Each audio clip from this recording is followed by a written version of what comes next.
You're not gonna believe this, but I once fixed a stalling Chevy with a pair of jumper cables and zero tools. No scanner, no parts, no cost. Just an old school trick that most mechanics won't tell you. Because if everyone knew it, they'd stop paying $150 for diagnostic resets. Look, your car's got its own brain, and half the time when it's acting weird, it's not broken, it's just confused. But what if I told you there are 5 legit ways to reset your car's computer and fix it for free without ever touching a wrench? We're talking real mechanic methods here. From a secret ignition key combo that works like a cheat code, to a throttle reset that could be killing your fuel economy by 12% if you skip it. So buckle up, because I'm breaking down all 5 of these fixes I've used in my shop for years, and you can do every single one in your driveway. Stick around, hit that subscribe button, and I'll save you from wasting money on stuff your car can actually fix itself, if you know what buttons to push. Fix No. 1. Ignition key, on-off cycling reset. No tools. This one's old school, perfect for older vehicles, especially the pre-2005 crowd. If you've got a Ford Taurus, early Nissan, or even a grumpy old Chrysler, this simple trick might save you a trip to the shop. Just insert the key, turn the ignition to on, don't start the engine, then back off. Repeat this 3 times within 10 seconds. It might feel like some kind of Konami code cheat, but what you're really doing is waking up your car's brain and giving it a fresh set of marching orders. Why does this work? Because in these older models, this cycling pattern helps reset things like the fuel pump relay, throttle memory, and even the transmission logic. I had an early 2000s Ford Escape come in that wouldn't shift smoothly after a battery pull. Ran this reset, and it relearned everything by the time we got to the end of the block. No tools, no money, just the power of timing and the right combo of clicks. Ever try this trick on your ride and feel the difference? Now that's an old school hack that still holds up, but what if you want a more universal reset? Let's go under the hood. Fix No. 2. Battery disconnection reset. You'd be surprised how many people pop the hood, yank off a battery terminal, and expect their car to magically fix itself. Doesn't quite work that way, champ. I had a guy last month roll in with his dashboard lit up like a Christmas tree. Check engine light, weird throttle response, the whole thing. Told me he already reset the ECU by disconnecting the negative cable for 5 minutes. I asked, "Did you press the brake pedal while it was off?" He blinked like I'd asked him the square root of his V. That one step, crucial. It drains out residual power left in the system. Without it, those pesky glitches can hang around like a bad alternator smell. So here's what you actually do. Always start by removing the negative terminal, then the positive. Don't reverse that unless you enjoy shorting stuff out. Let it sit for 10-15 minutes, and while it's disconnected, hold the brake pedal down for 10 seconds to fully drain any leftover juice.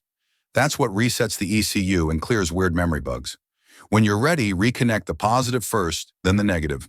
I've used this method on dozens of cars over the years, especially ones with phantom warning lights, and it works more often than not. Ever had a check engine light just vanish after doing this? Let me know. If you haven't, give it a shot before paying a shop to plug in a scanner and charge you $100 for it. So that's the right way to disconnect your battery. But maybe you want to go high-tech. Let's talk scanners. Fix No. 3. OBD2 scanner reset. Here's the thing. Just because you've got an OBD2 scanner from eBay doesn't mean you're ready to play mechanic. I had this guy pull up in a late model Hyundai with a blinking check engine light and a printout from a bargain scan tool that said no codes found. Problem was, his idol was hunting like a squirrel on Red Bull. Turns out the cheap scanner didn't fully read the deeper trouble codes or active monitors, and it definitely didn't touch the ECU's adaptive memory. These knockoff tools often don't connect well to every car's system, especially newer ones.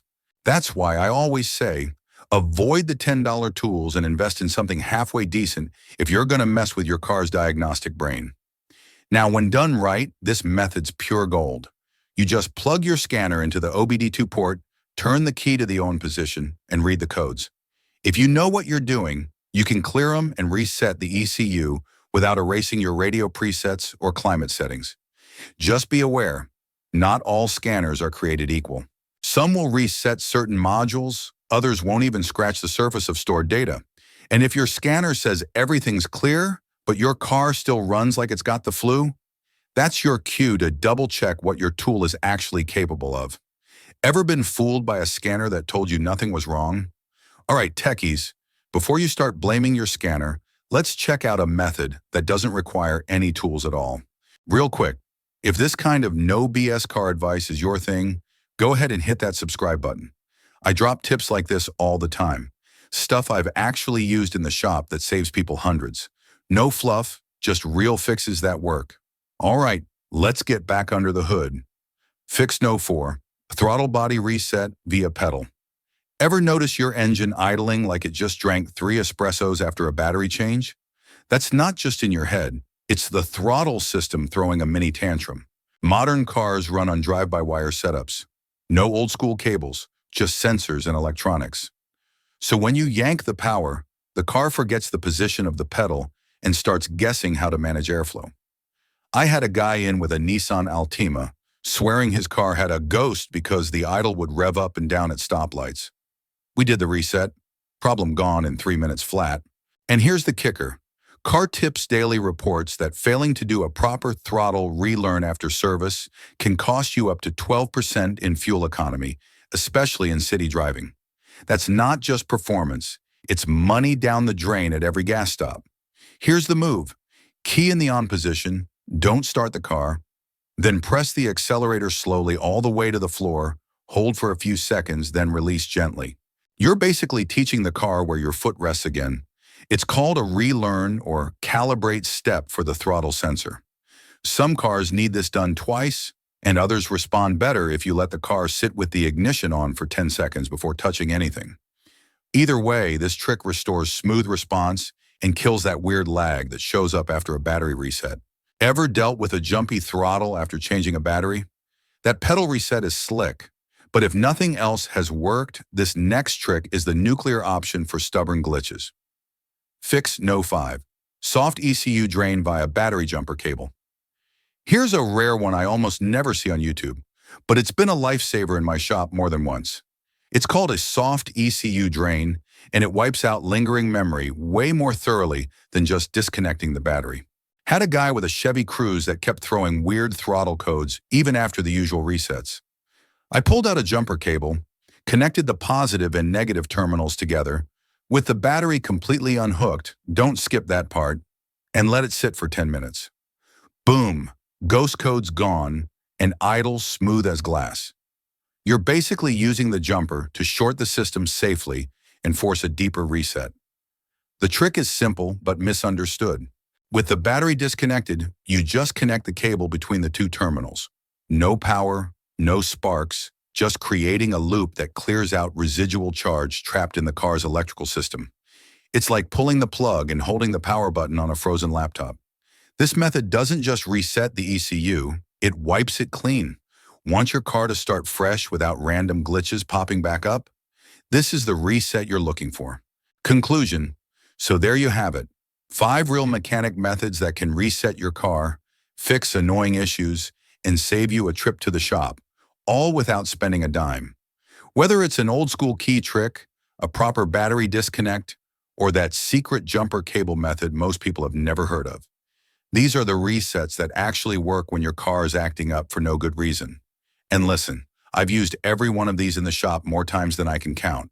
They're not magic, but they're real-world fixes that can make a car run right again without breaking out the fancy tools or draining your wallet.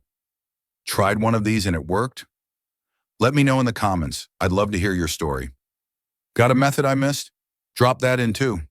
I'm always down to learn something new from the community.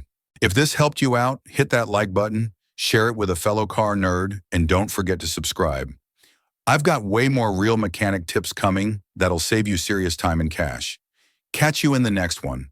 Until then, drive smart and keep your ride running right. So there you have it. 5 real reset tricks I've used in the shop that can bring your car back to life without spending a dime. No magic, no gimmicks, just straight up fixes that actually work. If this video saved you money, imagine what the next one could do. On Car Fix Free, I break down the kind of shop secrets and hidden tricks mechanics don't usually share. Because if you knew them, you'd stop paying $150 just for a diagnostic reset. So hit that subscribe button right now and ring the bell. Because in the next video, I'm showing you a DIY hack that could double your battery life and keep you from getting stranded. You don't want to miss it. This is Car Fix Free, smart fixes, zero fluff. Thanks for watching, and remember, drive smart, save money, and keep your car running free.